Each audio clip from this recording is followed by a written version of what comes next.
ইউনূস সরকার বোধহয় একমাত্র সরকার বাংলাদেশে যে মৌখিকভাবে তার কোনো রাজনৈতিক দল নেই বললেও একটি দল চমৎকারভাবে তাকে ডিফেন্ড করেছে, এবং সেই দলটি যখন ডিফেন্ড করে কেন জানি আমি শেখ হাসিনার গলা শুনি। আমি অনেক ভাবলাম যে আমি কেন শেখ হাসিনার গলা শুনছি। তারপর আমি চিন্তা করলাম শেখ হাসিনার সময় বট বাহিনী ঠিক যেভাবে, ঠিক যেই ভাষায়, ঠিক যেই বিষয়গুলো নিয়ে আমাকে টকশোর পরে কমেন্টে গিয়ে আক্রমণ করতো, আমার বিয়ে করছি না কেন, টিপ লাগাচ্ছি কেন, আমি বাঙালি সাজ শাড়ি পরে আসি কেন, মাথায় কাপড় নাই কেন, আওয়ামী লীগের বট বাহিনী ঠিক যেই ভাষায় আক্রমণ করতো, এই এনসিপি কিংবা তাদের তথাকথিত জেনজির বাহিনী বট দিয়ে ঠিক একই ভাষায় আমাকে আক্রমণ করে। ঠিক যেভাবে হাসিনা বলতো বিকল্প দেখান, এরাও তেমনি বলে ইউনূসের বিকল্প দেখান। এই সরকারকে কেন জানি না মানে নির্বাচিত বা জনগণের ভালোবাসায় সিক্ত ইত্যাদি ইত্যাদি বলতে ভীষণ পছন্দ করে আমার নতুন ভাইরা। কেন তারা নির্বাচনকে ভয় পায়? এই সরকারটিকে বলুন ক্ষমতা ছেড়ে তারা তো যেখানে আছে মানুষের ভালোবাসা তারা আবার নির্বাচনের পরে সেখানে যাবে, ম্যাটার অফ আ ডে। কেন সেটি করছে না? সেটা চায়নি। আর দুই হচ্ছে, যারা চমৎকার প্রেজেন্টেশন দিচ্ছেন, যারা চমৎকার কথা বলছেন, যারা চমৎকার বক্তৃতা করছেন, বক্তৃতা করার ফাঁকে চোখের পানিও ফেলছেন ঠিক এনি আদার পলিটিশিয়ানের মতোই, তারা যদি মনে করে যে তাদের দক্ষতা, যোগ্যতা, জনপ্রিয়তা অনেক বেশি, তাহলে কেন তারা নির্বাচনে আসছেন না? মানে নির্বাচনে করে তো আপনি আসলে অন্য কোনো গ্রহে যাবেন না। ঠিক যেই গদিটিতে আপনি বসে আছেন, মানুষ যদি আপনাকে ভোট দেয় আপনি ঠিক সেই গদিটিতেই বসবেন। সো আমার তো মনে হয় যে নির্বাচনে আসলে কোনো আপত্তি থাকার কথা না। ব্যারিস্টার রুমিন ফারহানা, আশিক চৌধুরী কেন অনির্বাচিত সরকারের হাত ধরে যদি ফেরেশতাও আসে সেটা আপনার কাছে গ্রহণযোগ্য নয় রাখার কথা, চমৎকার ইংরেজি বলেছেন। কিন্তু তার সেই প্রেজেন্টেশনের মধ্যে আমাদের অবকাঠামোগত দুর্বলতা, কর ব্যবস্থাপনার জটিলতা, ঋণ পেতে সমস্যা, আমলাতান্ত্রিক জটিলতা, জমির দুষ্প্রাপ্যতা, কোনো ওয়ান স্টপ সার্ভিস বাংলাদেশে নাই, গ্যাস বিদ্যুতের সংকট, ঠিকমতো রিটার্ন তুলতে না পারা, এবং last but not the least রাজনৈতিক অস্থিরতা এবং দুর্নীতি। এর কোনটা সমস্যার সমাধান এই সরকার কি বলেছিল আমি ঠিক জানি না। প্রেজেন্টেশনে কি এই সমস্যাগুলোকে অ্যাড্রেস করা হয়েছিল? কারণ unless and until you address the at least you মানে আপনি রাজি হন যে এই সমস্যাটি আছে, আপনি বিষয়টি স্বীকার না করেন, ততক্ষণ পর্যন্ত আসলে সমাধানের তো কোনো প্রশ্নই ওঠে না। কিন্তু আমি জানি না যে এই 11টি সমস্যা যেটি আমি বললাম, যে কথাগুলো বছরের পর বছর আলোচনা হয়ে যাচ্ছে, সেই বিষয়গুলোকে অ্যাড্রেস করা হয়েছিল কিনা। এবং খুবই সঠিকভাবে আপনি প্রশ্ন তুলেছেন, যখন এত বড় একটি সম্মেলন হচ্ছে, বিদেশি বিনিয়োগকারীদের এফডিআই করার জন্য আমরা বারবার অনুরোধ করছি, ঠিক তখনই দরজার বাইরে যখন বাটার দোকান লুট হয়, যেটি একটি ইন্টারন্যাশনাল চেইন, কিংবা যখন কেএফসির দোকানে হামলা হয়, তখন আসলে তারা কতটুকু স্বস্তি বোধ করেন? এটা কি ভিক্ষা চাই না মা কুকুর সামলাও অবস্থায় গিয়ে দাঁড়াচ্ছে কিনা, এই প্রশ্ন তো আমি রাখতেই পারি। আমার ভাই দেখলাম খুবই চমৎকারভাবে সরকারকে ডিফেন্ড করছে। দেখুন, ইউনূস সরকার বোধহয় একমাত্র সরকার বাংলাদেশে যে মৌখিকভাবে তার কোনো রাজনৈতিক দল নেই বললেও একটি দল চমৎকারভাবে তাকে ডিফেন্ড করেছে, এবং সেই দলটি যখন ডিফেন্ড করে কেন জানি আমি শেখ হাসিনার গলা শুনি। আমি অনেক ভাবলাম যে আমি কেন শেখ হাসিনার গলা শুনছি। তারপর আমি চিন্তা করলাম শেখ হাসিনার সময় বট বাহিনী ঠিক যেভাবে, ঠিক যেই ভাষায়, ঠিক যেই বিষয়গুলো নিয়ে আমাকে টকশোর পরে কমেন্টে গিয়ে আক্রমণ করতো, আমার বিয়ে করছি না কেন, টিপ লাগাচ্ছি কেন, আমি বাঙালি সাজ শাড়ি পরে আসি কেন, মাথায় কাপড় নাই কেন, আওয়ামী লীগের বট বাহিনী ঠিক যেই ভাষায় আক্রমণ করতো, এই এনসিপি কিংবা তাদের তথাকথিত জেনজির বাহিনী বট দিয়ে ঠিক একই ভাষায় আমাকে আক্রমণ করে। ঠিক যেভাবে হাসিনা বলতো বিকল্প দেখান, এরাও তেমনি বলে ইউনূসের বিকল্প দেখান। ঠিক যেভাবে শেখ হাসিনা সকল দায় বিএনপিকে দিত, ঠিক একইভাবে ওরাও দেখছি সকল দায় কোনো না কোনো দলের ঘাড়ে দিয়ে পার পেতে চাইছে, এবং বেশিরভাগ সময় সেটি হয় বিএনপি না হয় আওয়ামী লীগ, এর ঘাড়ে দায় দিয়ে পার পেতে চাইছে। রুমিন ফারহানা, আপনার মতো করে আপনাদের দলের ভাইস চেয়ারম্যান শামসুজ্জামান দুদু বলেছেন ডক্টর মোহাম্মদ ইউনূস ছেলেদের দিয়ে একটা দল গঠন করেছেন, অনেকেই এর বিরোধিতা করেছে, কিন্তু আমরা করিনি। ডক্টর ইউনূস সত্যবাদী, সাহসী ও বিবেকবান মানুষ, তাকে আমরা এখনো শ্রদ্ধা করি। আপনার মানে ডক্টর ইউনূস যেহেতু এতই বিবেক আছে, এতই সত্য জানেন, তাহলে ছেলেদের রাস্তায় ঠেলে দিচ্ছেন কেন? আপনি পদত্যাগ করে দলের দায়িত্ব গ্রহণ করুন, নির্বাচনে অংশ নিন, জনগণ ভোট দিলে বিএনপি আপনাকে সর্বপ্রথম অভিনন্দন জানাবে। তিনি আরো বলেছেন বিএনপিকে রাস্তায় নামতে বাধ্য করবেন না, বিএনপি রাস্তায় নামার আগেই নির্বাচন দিন, বিএনপি রাস্তায় নামলে কি হবে শেখ হাসিনার দিকে তাকান। দুটি প্রশ্ন, ছেলেদের রাস্তায় ঠেলে দিচ্ছেন কেন, এমন বক্তব্য দিয়ে তিনি কি বুঝিয়েছেন? দ্বিতীয়ত, বিএনপি রাস্তায় নামলে এই সরকারের কি হতে পারে যা শেখ হাসিনার ক্ষেত্রে আপনারা করেছিলেন? শেখ হাসিনার বিরুদ্ধে বিএনপি 16 বছর আন্দোলন করেছে, কি হয়েছে সেটা দেখা গিয়েছে, শেখ হাসিনার পতন হয়েছে ছাত্র জনতার অভ্যুত্থানে। প্লিজ, মানে আপনি কি সত্যি বিশ্বাস করেন নিকোলা কিছু তো প্রশ্ন করার জন্য আমাকে প্রশ্ন করছেন? আমি প্রশ্ন করি, আমার সাংবাদিকের বিশ্বাস থাকে না। 30 দিনের আন্দোলনের এই শেখ হাসিনার পতন হয়েছে, এর আগের 15 বছর আপনি মুছে ফেলতে পারেন? তাহলে কি আপনি বলতে চান যে 71 সালে কেবলমাত্র 1 বছরের যুদ্ধ হয়েছে, আমাদের সেই 47 থেকে ভাষা আন্দোলন, 6 দফা ইত্যাদি ইত্যাদি ইত্যাদি এগুলোর কোনো ভূমিকা ছিল না? তাই কি বলা যায় প্রত্যেকটা অভ্যুত্থানের, প্রত্যেকটা আন্দোলনের, প্রত্যেকটা যুদ্ধের পেছনে একটা দীর্ঘ সময়ের সংগ্রামের ইতিহাস থাকে, একটা দীর্ঘ সময় বঞ্চনার ইতিহাস থাকে, একটা দীর্ঘ ত্যাগের ইতিহাস থাকে? মুক্তিযুদ্ধে যেমন আপনি কাউকে এক ব্যক্তির সকল ক্রেডিট দিতে পারেন না, ঠিক একইভাবে আপনি 5ই অগাস্টের যে গণ অভ্যুত্থান সেটাও আপনি 36 দিনের ফ্রেমে কখনোই আটকাতে পারেন না।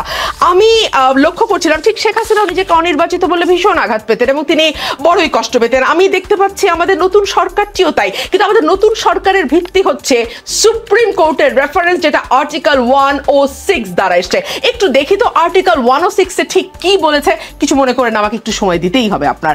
এমত অবস্থায় গণপ্রজাতন্ত্রী বাংলাদেশের সংবিধানে অন্তর্বর্তীকালীন সরকার গঠনের কোনো বিধান না থাকায়, অন্তর্বর্তীকালীন সরকার গঠনের কোনো বিধান না থাকায়, যেটা আগে ছিল এখন নেই, উল্লেখিত প্রশ্নের বিষয়ে বাংলাদেশ সংবিধানে 106 অনুচ্ছেদে প্রদত্ত উপদেষ্টামূলক এখতিয়ার প্রয়োগ করে বাংলাদেশ সুপ্রিম কোর্টের আপিল বিভাগ এই মতামত প্রদান করছে যে রাষ্ট্রের সাংবিধানিক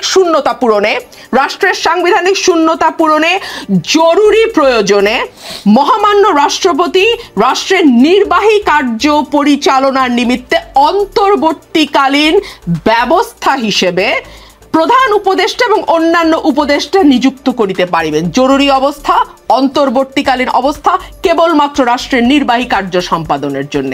আপনি বলেন তো এই ফ্রেমওয়ার্কের মধ্যে কি এই সরকারটি আছে?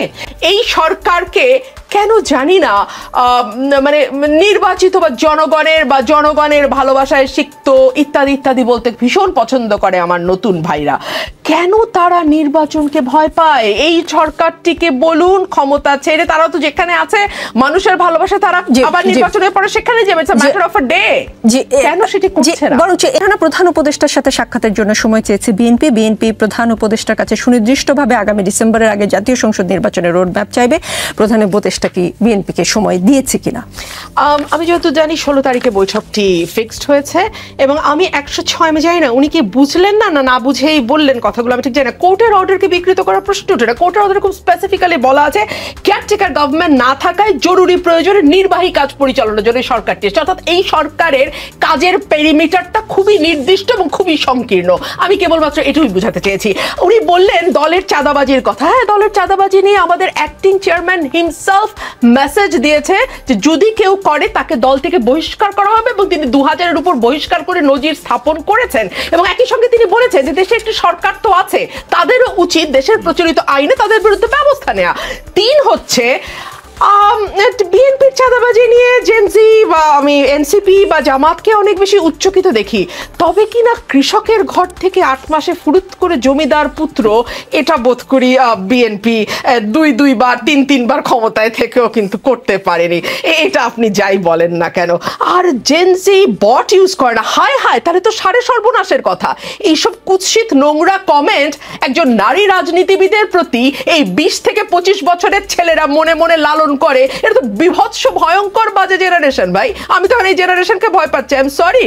যারা একজন নারীর বিতর্কের উত্তরে পাল্টা তর্ক দিতে জানে না, যারা সেই নারীর ব্যক্তিগত জীবন, তার সাজ পোশাক নিয়ে আলোচনায় বেশি সময় ব্যয় করে এবং মনে করে ওটাই আক্রমণের কায়দা, এখন আবার বুক ফুলিয়ে বলে বট না, এটা কিন্তু আগেও হয়েছে। আপনি নিজেই বলেছেন আগেও হয়েছে। আমি বলেছি যে আওয়ামী লীগের সাথে কি নিদারুণ মিল।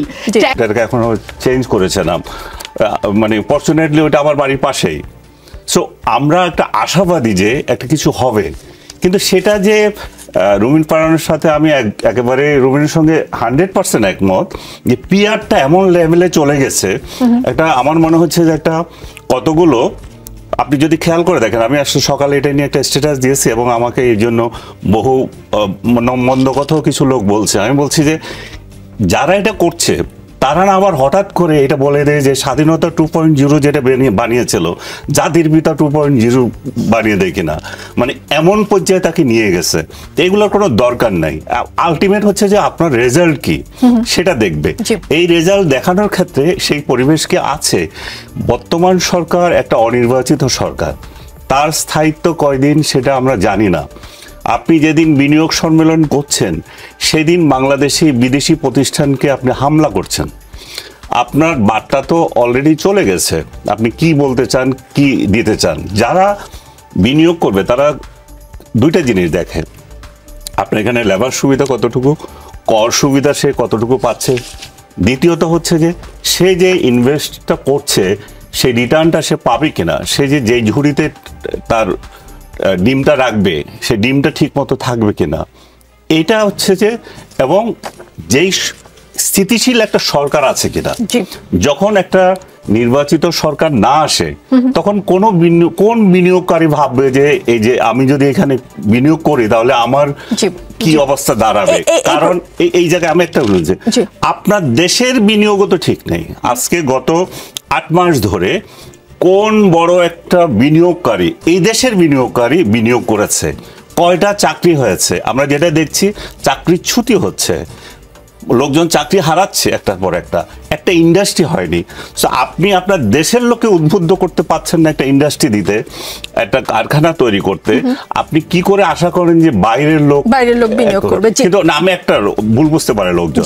আমি এই ইনিশিয়েটিভকে ধন্যবাদ জানাই এবং তার নেতৃত্বে হোক এটা চাই, কিন্তু তাকে গড় পর্যায়ে চলে যাওয়া এবং এই সমস্ত যে প্রোপাগান্ডা চালানো এবং এগুলো ফেক আইডি দিয়ে যে 1 মিনিটের ইয়েতে চলে আসলাম, তারপর এই লোক কোথায় যাবে রে, এই সমস্ত প্রপাগান্ডাগুলো বন্ধ করতে হবে। জি, কথা এক পর্যায়ে তিনি বলেন কামডা করো না, আকামডা ঠিকই করো। এই ধরনের একটা কথা তিনি তার ভাষায় বলেছেন। গাজায় ইসরায়েলি গণহত্যার প্রতিবাদে এই সিলেট শহরেই 13টি প্রতিষ্ঠানে, মানে নগরের মধ্যেই 13টি প্রতিষ্ঠানে, নগরের বাইরেও হয়েছে হামলা ভাঙচুর হয়েছে। কোনো প্রতিষ্ঠানে লুটপাটও চালানো হয়। অনেকেই প্রশ্ন তুলেছেন ভাঙচুর চালানোর সময় আইন শৃঙ্খলা বাহিনী কই ছিল? মানে রোগী মারা যাবার পর কেন ডাক্তার আসলো? তখন কি কামডা করা হয়েছিল নাকি আকামডা ছিল? মানে তখন তিনি কোথায় ছিলেন? এক্স্যাক্টলি, আপনি সিসিটিভি লাগিয়ে রেখেছেন। এই ঘটনার পরপরই কিন্তু পুলিশ প্রধান বক্তৃতা দিলেন এবং বিডার যে চেয়ারম্যান ওনার একটা স্টেটমেন্ট গেল যে এটা নিন্দা করে ওই দিন তো, এবং পুলিশ প্রধান বলতেছেন যে আমরা সিসিটিভি দেখে তাদেরকে শনাক্ত করব। তা আপনি শনাক্ত করা পর্যন্ত ওয়েট করতে হচ্ছিল কেন? আপনি যখন হচ্ছিল তখন কোথায় ছিলেন? এখন তো শুধু আপনারা নয়, বরং সেনাবাহিনীও রাস্তায় আছে। তার মানে সেনাবাহিনী তো জনগণকে, পুলিশ বাহিনীকে হেল্প করার জন্য রাস্তায় আছে, তাই না?